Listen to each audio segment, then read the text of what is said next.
আসসালামু আলাইকুম রহমতুল্লাহ। আশা করি আপনারা ভালো আছেন। আল্লাহর রহমতে আমিও ভালো আছি। আপনারা যেখান থেকে আমার ভিডিওটা দেখছেন বা দেখবেন, ইনশাল্লাহ প্রাথমিক ধারণা পাবেন বিভিন্ন রকম মেডিসিন সম্পর্কে। আজকে আপনাদেরকে টাফনিল সম্পর্কে, অর্থাৎ টলফেনমিক অ্যাসিড জাতীয় টাফনিল মাথা ব্যথার ওষুধ, আমরা সবাই চিনি। এই ওষুধটা সম্পর্কে আপনাদেরকে ধারণা দিব। আসলে আমরা অনেক কিছু ভুল করি, ভুল কমে অনেক ওষুধ খেয়ে ফেলি, না জেনে না বুঝে অনেক ওষুধ খাই, যেটা আমাদের শরীরের জন্য অনেক ক্ষতিকর। যেটা আমরা আসলে পরবর্তীতে বুঝতে পারি। যখন খাই তখন হয়তো বুঝতে না পারলেও পরবর্তীতে বুঝতে পারি। তো যাই হোক, আজকে আপনাদের যদিও এই ভিডিওটা যদি এখন দরকার না লাগলেও পরবর্তীতে হয়তো কাজে লাগবে। আপনারা এটা শুরু থেকে শেষ পর্যন্ত ভিডিওটা দেখুন, তাহলে আশা করি ইনশাল্লাহ টাফনিল সম্পর্কে আপনারা প্রাথমিক ধারণা পাবেন এবং পরবর্তীতে যাতে আপনাদের শারীরিকভাবে কোনো ক্ষতি না হয় সেই দিক দিয়ে সেই সব বিষয়ে আপনাদেরকে সচেতন করবো ইনশাল্লাহ আশা হয়।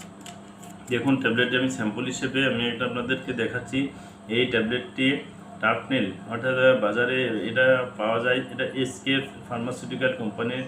এটা এক্সাম্পল হিসেবে নিয়ে আসছি কারণ এই ওষুধটা বহুল পরিচিত। অনেক মানুষ মাথা ব্যথার জন্য খেয়ে থাকেন, যার সাইড ইফেক্ট আছে, বিভিন্ন ড্রাগ ইন্টারাকশন আছে, আরও সতর্কতা আছে। এটা বিভিন্ন রকম সতর্কতা অবলম্বন করা উচিত এই ধরনের ওষুধ খাওয়ার জন্য। কারণ এই ওষুধটা এক ধরনের ব্যথানাশক ওষুধ। এই ওষুধটা আসলে টাফনিল তো এটা এসকেপ কোম্পানির, আরও বিভিন্ন কোম্পানির পাবেন, টলমিক, মাইগ্রেক্স, এরা বিভিন্ন নামে ওষুধ আছে, টলফেম, মাইজেসিক, এরকম বিভিন্ন নামে বাজারে আপনি এই টলফেনমিক অ্যাসিড জাতীয় এই ব্যথানাশক ওষুধটি পাবেন। এটা আসলে কখন খাওয়া যাবে? মাইগ্রেনে জনিত ব্যথার জন্য এটা ডাক্তাররা প্রেসক্রিপশন করে থাকেন। মাইগ্রেনের সমস্যাজনিত হলে এটা খেতে হয়। আর এছাড়াও পোস্ট অপারেটিভ পেইনের জন্য ব্যবহার করা হয়ে থাকে। আর এছাড়াও জ্বর এবং ব্যথানাশক হিসেবে কাজ করে। অতিরিক্ত আর এটা ডোজের ক্ষেত্রে যদি খাওয়ার নিয়ম, অতিরিক্ত মাইগ্রেনের ব্যথা হলে একটি ট্যাবলেট নিয়ে খেতে পারেন। আর খাওয়ার পরে যদি আবার প্রয়োজন হয় বা একজন ডক্টরের প্রেসক্রিপশন অনুযায়ী বা সাজেশন অনুযায়ী 1 থেকে 2 ঘন্টা পরে পুনরাবৃত্তি করা যেতে পারে, তবে কন্টিনিউ খাওয়া যাবে না। কন্টিনিউ 1 থেকে 3 দিন, 5 দিন, 10 দিন বা এরকম কোনো নির্দিষ্ট মেয়াদে কন্টিনিউ এটা খাওয়া উচিত নয়। আর এটার ড্রাগ ইন্টারাকশান আছে। ড্রাগ ইন্টারাকশান বলতে অন্যান্য ওষুধের সাথে সংঘর্ষ, অর্থাৎ এই ওষুধটা খেলে অন্য ওষুধের কার্যকারিতা কমিয়ে দিতে পারে। যে উদ্দেশ্যে অন্য ওষুধ খাচ্ছেন সেই ওষুধের কার্যকারিতা কমিয়ে দিতে পারে। যেমন যদি কোনো রোগী প্রেশারের ওষুধ খায়, প্রেশারের ওষুধের মধ্যে বিটা ব্লকার এবং এসিই ইনহিবিটর জাতীয় ওষুধ যারা খান তাদের এগুলো খাওয়া উচিত নয়, কারণ এটা ড্রাগ ইন্টারাকশান আছে। আর যারা ডায়াবেটিক্স খান, ডায়াবেটিক্স জাতীয়, অর্থাৎ শরীর ফুলে যায়, অর্থাৎ ইডিমা, শরীরে অতিরিক্ত পানি বের করার জন্য যে সকল ওষুধ ব্যবহার করা হয়, এটা প্রস্রাব বৃদ্ধি করার জন্য যে সকল ওষুধ ব্যবহার করা হয়, আবার ডায়াবেটিক্স আবার উচ্চ রক্তচাপের জন্য ব্যবহার করা হয়ে থাকে। এই ধরনের ওষুধ যারা খেয়ে থাকেন তারা টাফনিল জাতীয় বা টলফেনমিক জাতীয় ওষুধ পরিহার করবেন, কারণ হচ্ছে এটার সাথে ড্রাগ ইন্টারাকশন বা ক্ষতিকর দিক আছে।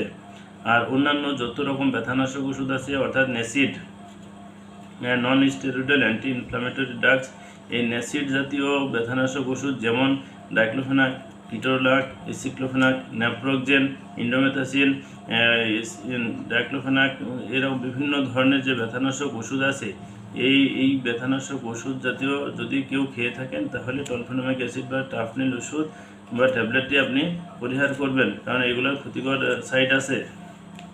আরেকটি ব্যাপার এখানে বলেছি যে আপনার প্রেশারের ওষুধ, বিটা ব্লকার এবং এসিই ইনহিবিটর জাতীয় ওষুধ যারা খান তারা এই টলফেনমিক অ্যাসিড খাবেন না, কারণ ড্রাগ ইন্টারাকশন আছে। তবে যেহেতু বিটা ব্লকার প্রসঙ্গ আসছে, বিটা ব্লকার সম্পর্কে একটা কথা আছে যে সকল রোগীর অ্যাজমা বা সিওপিডি বা শ্বাসকষ্ট রোগে ভোগেন তারা বিটা ব্লকার জাতীয় প্রেশারের ওষুধ, অর্থাৎ টেনোলক বা প্রোপানল, ইন্ডেভার, এই জাতীয় ওষুধগুলো খাবেন না।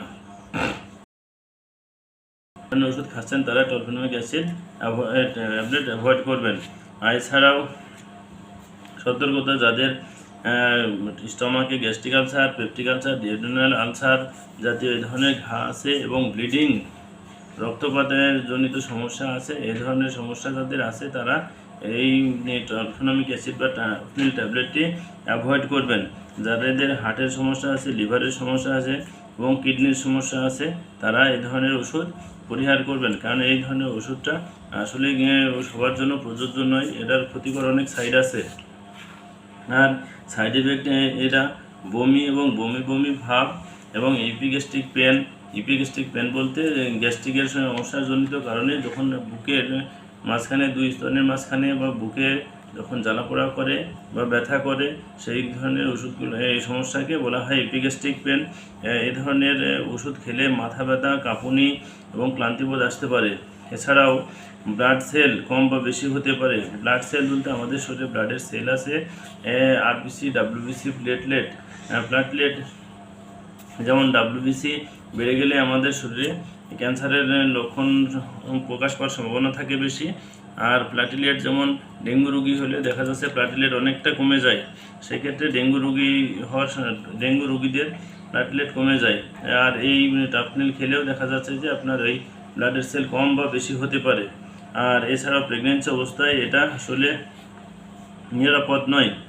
যদিও কোনো বিশেষজ্ঞ ডক্টর প্রয়োজন মনে করেন, সেক্ষেত্রে একটা রোগীর প্রয়োজন অর্থাৎ উপকারের চাইতে যদি ক্ষতিকরের চাইতে যদি উপকারীর সংখ্যাটা বেশি হয়, সেক্ষেত্রে একজন বিশেষজ্ঞ ডাক্তার যদি মনে করেন যে উনি অ্যাপ্লাই করতে পারেন, তবে নর্মালিভাবে এটা খাওয়া উচিত নয়। বিশেষ করে সি ক্যাটাগরি প্রেগনেন্সি অর্থাৎ লাস্টের 3 মাসের সময় টোটালি অ্যাভয়েড করা উচিত, এরা কোনোভাবেই খাওয়া উচিত নয়। যাই হোক, টাফনিল ট্যাবলেট সম্পর্কে আপনাদেরকে যথেষ্ট ধারণা দিচ্ছি। আপনারা ভুলক্রমে বা নিজে থেকে জেনে শুনে বা না জেনে না বুঝে এই টাফনিল ট্যাবলেট আপনি খাবেন না। অবশ্যই একজন ন্যূনতম এমবিবিএস ডিগ্রিধারী ডক্টরের পরামর্শ নিয়ে খাবেন, কেননা এই ওষুধটা একটি ব্যথানাশক ওষুধ। এটার অনেক ধরনের সাইড এফেক্ট আছে, ড্রাগ ইন্টারাকশান আছে।